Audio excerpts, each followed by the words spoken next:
പുതിയൊരു വീഡിയോയിലേക്ക് എല്ലാവർക്കും സ്വാഗതം. ഇന്ന് നമ്മുടെ ഹോസ്പിറ്റലിലേക്ക് ഒരു ആൺകുട്ടീന് കൈ രണ്ടും പുറകോട്ട് കൂട്ടിക്കെട്ടി വായിൽ ഒരു തോർത്തും ഒക്കെ തിരികെ കയറ്റി ഒരു ജീപ്പിൽ ഒരു 5 ആണുങ്ങൾ ചേർന്നാണ് കൊണ്ടുവന്നത്. അടുത്ത ജീപ്പിൽ കുറച്ച് സ്ത്രീകളും വന്നിട്ടുണ്ടായിരുന്നു. അവർ ഈ തേയിലക്കൊളുന്ത് നുള്ളുന്ന സ്ത്രീകളാണ്. അപ്പോൾ അവർ ഡോക്ടറിനെ കാണിച്ചു. ഡോക്ടർ വന്നു. അപ്പോൾ ഡോക്ടർ അവൻ്റെ വായിൽ തുണി എടുക്കാൻ പറഞ്ഞപ്പോൾ കൂടെയുള്ള ആണുങ്ങൾ പറഞ്ഞു അവൻ വേണ്ടാത്ത കുറേ കാര്യങ്ങളെ വിളിച്ച് പറയുന്നു സാറേ, അതുകൊണ്ട് തുണി എടുക്കണ്ട, അവൻ ഭയങ്കരമായിട്ട് കയ്യിലെ കെട്ടടിക്കാൻ പറഞ്ഞപ്പോഴും പറഞ്ഞു കേട്ടോ അവനെ ആക്രമിക്കും. പക്ഷേ ഡോക്ടർ പറഞ്ഞാൽ കയ്യിൽ കെട്ടടിക്കേണ്ട അവൻ്റെ വായിലെ തുണി എടുക്കുക എന്ന് പറഞ്ഞു. കാരണം നമ്മൾ എല്ലാ ഹോസ്പിറ്റലിലും ആൾക്കാർ അങ്ങനെ ഡോക്ടേഴ്സ് അങ്ങനെ തന്നെ കേട്ടോ. നമ്മൾ വായിൽ തുണിയൊക്കെ തുറ്റിക്കെട്ടിക്കൊണ്ട് വന്നാൽ നമ്മൾ സമ്മതിക്കുമൊന്നുമില്ല. അപ്പോൾ അവൻ്റെ തുണി എടുത്തു കഴിഞ്ഞപ്പോൾ ഇവന് ആ ഒരു അലർച്ചയിൽ ആ ഹോസ്പിറ്റലിൽ ഉണ്ടായിരുന്ന ആൾക്കാരും ആ കെട്ടിടം മുഴുവൻ ഞെട്ടിപ്പോയി എന്നുള്ളതാണ്. അത്ര അശുപോലെ വളരെ ക്ഷീണിച്ചിരിക്കുന്ന ഒരു യുവാവിൻ്റെ വായിൽ നിന്നാണോ ഇത്രയും വലിയ ഒരു ശബ്ദം വന്നതെന്ന് പോലും ഞെട്ടിപ്പോയി നമ്മൾ.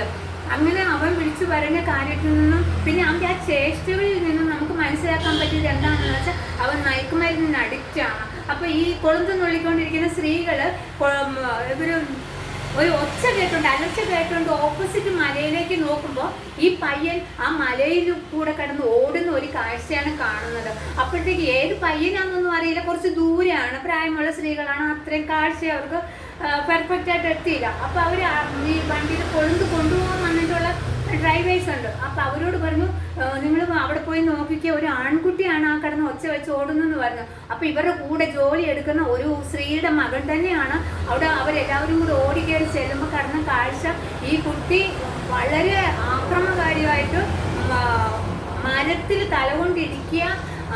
അപ്പോൾ ഈ മലയിൽ നിന്ന് വേറെ ഇവരുടെ കൂടെ ഉണ്ടായിരുന്ന കുറച്ച് ആൾക്കാർ വേഗം ഇറങ്ങി അടുത്ത് ഓപ്പോസിറ്റ് സൈഡിലേക്ക് പോയി അവർ വണ്ടി കയറി കാറ് കയറി പോവുകയാണ് ചെയ്തത്. ഇവൻ്റെ ആ മരണ വെപ്രാളമൊന്നും അല്ലെങ്കിൽ അവൻ്റെ ഭ്രാന്തമായിട്ടുള്ള ആ കാട്ടായൊക്കെ കണ്ടിട്ട് ഇവരെന്ത് ചെയ്ത് ഇവനെ കൂട്ടിപ്പിടിച്ച് ഇവൻ്റെ കൈയും കാലും ഒക്കെ കെട്ടി വായിൽ തുണി തിരികെയാണ് കൊണ്ടുപോയത്.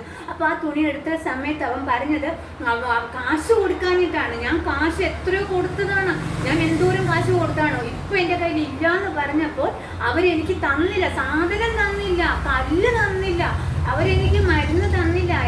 ഞാൻ ഇന്ന് ഈ അവസ്ഥയിലേക്ക് ആക്കിയത് അവന്മാരാ. എന്നിട്ട് അവന്മാർ പറയാ പൈസ തന്നില്ലെങ്കിൽ സാധനം തരില്ല എന്ന്. അങ്ങനെ പറയാണ് ഇവൻ കടന്നുകൊണ്ട്. അപ്പം തന്നെ നമുക്ക് മനസ്സിലായില്ല, അതിന് മുമ്പേ നമുക്ക് മനസ്സിലായി അവൻ മയക്കുമരുന്നിന് അഡിക്റ്റ് ആണെന്നുള്ള കാര്യം നമുക്ക് മനസ്സിലായി കഴിഞ്ഞിരുന്നു. അങ്ങനെ അവനോട് കൂടെയുള്ളവരോട് പറഞ്ഞു നമ്മൾ എപ്പോഴും പറയുന്നവനക്ക് അവനെ കോട്ടയം മെഡിക്കൽ കോളേജിലേക്ക് റെഫർ ചെയ്തു. അവനെ കൊണ്ടുപോകുന്നതിന് മുമ്പ് ആ അമ്മ ഡോക്ടറിൻ്റെ കാലെ പിടിച്ച് ഒരുപാട് കരയാണ്. ഡോക്ടർ അവൻ മയക്കുമരുന്ന് അടിച്ചിട്ടുണ്ടോ ഒന്നും പറഞ്ഞില്ല.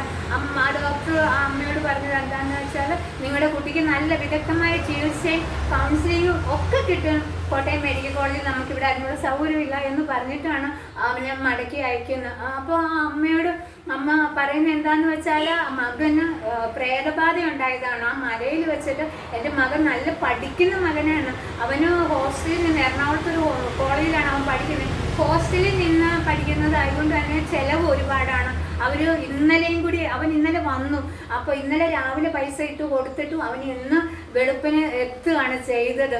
പൈസ തികഞ്ഞില്ല എന്ന് പറഞ്ഞിട്ട്. അപ്പോൾ അവൻ വന്നത് ഒരു കാറിലായിരുന്നു എന്ന് പറഞ്ഞു. അപ്പോൾ ആ കാറിലുള്ള ആൾക്കാരാണ് ഇവരുടെ കൂടെയുള്ളവർ. എനിക്ക് തോന്നുന്നു ഇവിടെ വന്നു കഴിഞ്ഞാൽ പൈസ തരാം, സാധനം എന്താണെന്ന് പറഞ്ഞ പോലെ വന്നതായിരിക്കും. എന്താണെങ്കിലും നമ്മുടെ കുഞ്ഞുങ്ങൾ എവിടെ പോകണമെന്നുണ്ടെങ്കിൽ എപ്പോഴും നമ്മുടെ ഒരു കണ്ണ് നമ്മുടെ കുഞ്ഞുങ്ങളുടെ ഒപ്പം വേണം എന്നാണ് ഞാൻ പറയുന്നത്. ഇന്നത്തെ തലമുറയാണ്. ഇന്ന് നമുക്ക് അങ്ങോട്ട് തിരിഞ്ഞാൽ ഞാനൊന്നും പറയണ്ട, എനിക്ക് പറയാനും അറിയില്ല എൻ്റെ പൊന്നു ദൈവങ്ങളെ, എന്താ പറയേണ്ടതെന്ന് എനിക്കറിയില്ല. നമ്മുടെ കുഞ്ഞുങ്ങൾ ഇപ്പം നിങ്ങൾ ചെയ്യേണ്ടത് ഒരേ ഒരു കാര്യമാണ്. ഞാൻ നിങ്ങളോട് അപേക്ഷിക്കുകയാണ്, ഞാനും ഒരു അമ്മയാണ്, ഞാൻ നിങ്ങളോട് അപേക്ഷിക്കുക, നമ്മുടെ മക്കൾ അങ്ങനെ ചെയ്യില്ല എന്ന് നമ്മൾ ആശ്വസിക്കുന്നുണ്ട്. അപ്പോൾ ചിലർ പറയും ഞങ്ങളുടെ കുഞ്ഞുങ്ങൾ ചെറിയ മക്കൾ, അവർ വളർന്നു വരുമ്പോൾ ഞങ്ങൾക്കറിയാം വളർത്താൻ, ഞങ്ങളുടെ മക്കൾ അങ്ങനെ പോകില്ല ഇങ്ങനെ പോകില്ല എന്ന്. പക്ഷെ അതൊക്കെ അങ്ങനെ തന്നെ ഇരിക്കട്ടെ, നിങ്ങളുടെ വിശ്വാസം നിങ്ങളെ രക്ഷിക്കട്ടെ, നമ്മുടെ കുഞ്ഞുങ്ങളെ രക്ഷിക്കട്ടെ. പക്ഷെ ഞാൻ പറഞ്ഞു വന്നത് മറ്റൊരു കാര്യം എന്താണെന്ന് വെച്ചാൽ ആരെങ്കിലും മുതിർന്നവരായിക്കോട്ടെ, ചെറിയ കുട്ടികളായിക്കോട്ടെ, യുവാക്കളായിക്കോട്ടെ മയക്കുമരുന്ന് ഉപയോഗിക്കുന്ന കണ്ടാൽ, അതിന് അഡിക്റ്റാണെന്ന് കണ്ടാൽ നിങ്ങളുടെ അഡ്രസ്സോ പേരോ ഒന്നും പറയണ്ട. അടുത്തുള്ള പോലീസ് സ്റ്റേഷനിൽ കയറി ചെല്ലാൻ മടിയുണ്ടെങ്കിൽ അതൊരു നാണക്കേടാണ്.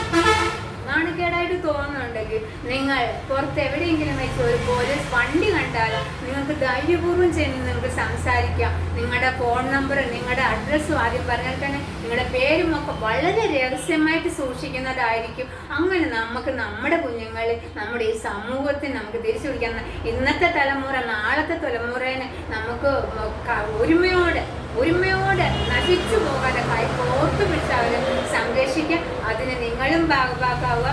2 ആഴ്ച മുമ്പേ ഞാൻ ഇതിനകത്ത് ചേർന്നതാണ്. നമുക്കൊരു വാട്സാപ്പ് കൂട്ടായ്മയുണ്ട് നമ്മൾക്ക് എവിടെ. അങ്ങനെ ഞാൻ 2-3 അടുത്തൊക്കെ പോയി ആൺകുട്ടികൾ, ഇപ്പം എനിക്ക് ഒരുപാട് ആൺകുട്ടികളായിട്ട് ബന്ധമുണ്ട്. കാരണം ഞാൻ വീഡിയോ എടുക്കാൻ പോകുന്ന, ഫിഷിംഗ് വീഡിയോ എടുക്കാൻ പോകുന്ന സ്ഥലത്തൊക്കെ ഞാൻ ഒരുപാട് ആൺകുട്ടികളെ കാണും. പക്ഷെ ഇതുവരെ ഞാൻ ഇങ്ങനെയുള്ള കുട്ടികളെ ഒന്നും കണ്ടിട്ടില്ല. എല്ലാവരും കുടുംബത്തിന് വേണ്ടി ജീവിക്കുന്ന കുറേയേറെ കഷ്ടപ്പെടുന്ന കുറേയേറെ ആൺകുട്ടികളെ കണ്ട. എന്നിട്ടും ഞാൻ അവരോടൊക്കെ പറഞ്ഞു, നിങ്ങൾ ആരെങ്കിലും പരിചയത്തിലുണ്ടെങ്കിൽ, നിങ്ങൾ കാണുന്നുണ്ടെങ്കിൽ ഈ നമ്പറിലേക്ക് നിങ്ങൾ കോണ്ടാക്ട് ചെയ്യാൻ പറഞ്ഞു അവരോടും പറഞ്ഞിട്ടുണ്ട്. അപ്പം എന്താ പറയുക, ഇന്ന് കണ്ട ആ ഒരു കാഴ്ച ഒരമ്മയെന്ന നിലയിൽ ഞാൻ തകർന്ന് തരിപ്പണമായി പോയതാണ്. അപ്പോൾ വന്നിട്ട് യൂണിഫോം പോലും ഊരിയിട്ടില്ല. എത്രയും വേഗം എനിക്ക് ഞാൻ അത് നിങ്ങളോട് ഇന്ന് ഷെയർ ചെയ്യണമെന്ന് തോന്നി. അത്രയേ ഉള്ളൂ. മറ്റൊരു വീഡിയോയുമായി വീണ്ടും കാണാം.